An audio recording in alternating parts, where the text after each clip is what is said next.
चलिए, और इसी बीच एक और बड़ी खबर की ओर भी रुख कर लेते हैं, जो आपको बताते चले। भोपाल से खबर रहेगी। अब एमपी में प्रॉपर्टी की नई दरें तय होने जा रही हैं। आपको बताते चलें कि मध्य प्रदेश में प्रॉपर्टी की नई दरें तय होंगी। 74,000 लोकेशंस का सर्वे पूरा कर लिया गया है और 1 अप्रैल से ये गाइडलाइन लागू की जाएगी। तो आपको बताते चलें कि एमपी में अब नई दरें प्रॉपर्टी को लेकर तय की जाएंगी और ऐसे में 1 अप्रैल से ये दरें लागू होंगी। 74,000 लोकेशंस का सर्वे पूरा कर लिया गया है। ज्यादा जानकारी लेंगे, सहयोगी दिव्या लगातार हमारे साथ बनी हुई हैं। दिव्या, मध्य प्रदेश में अब प्रॉपर्टी की नई दरें लागू होंगी। कहा जा रहा है कि 74,000 लोकेशंस का सर्वे किया गया है और अब उसी सर्वे के आधार पर नई दरें लागू की जाएंगी।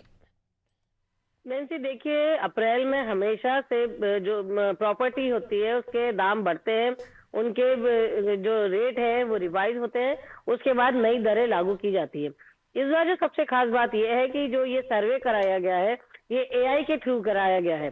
जैसे कि जब प्रॉपर्टी टैक्स की बात आई थी, जब नगर निगम ने एक नई ये योजना लाया था कि जब प्रॉपर्टी टैक्स भरा जाता है तो उसके लिए जीपीएस के द्वारा जो प्रॉपर्टी है उसका सर्वे कराया जा रहा था, जिससे उसकी का राजस्व काफी हद तक बढ़ा था।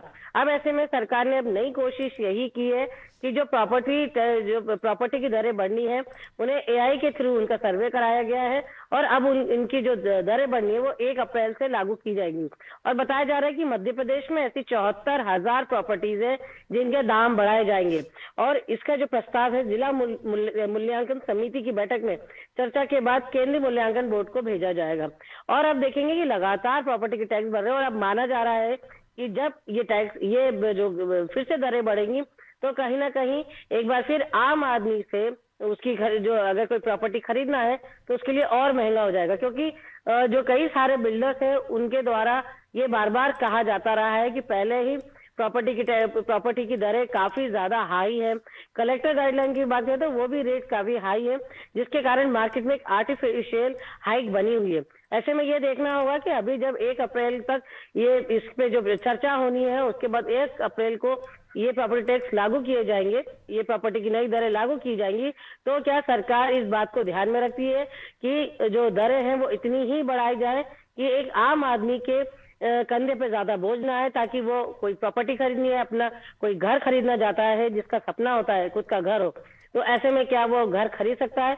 तो ये अब ये सब जो एक रहस्य है और देखना होगा कि 1 अप्रैल को जो ये 74,000 प्रॉपर्टीज है उनकी कितनी दरें बढ़ाई जा सकती है। बिल्कुल, वाकई। और अब चूंकि जिस तरह से प्रॉपर्टी की जो कीमतों में उछाल हम देख रहे हैं हाल ही के कुछ सालों में, जिस तरह से तेजी आई है, उसके बाद ये देखना लाजमी होगा कि आखिरकार नई दरें सरकार की तरफ से क्या लागू की जाती है। बहुत शुक्रिया आपका जानकारी साझा करने के लिए।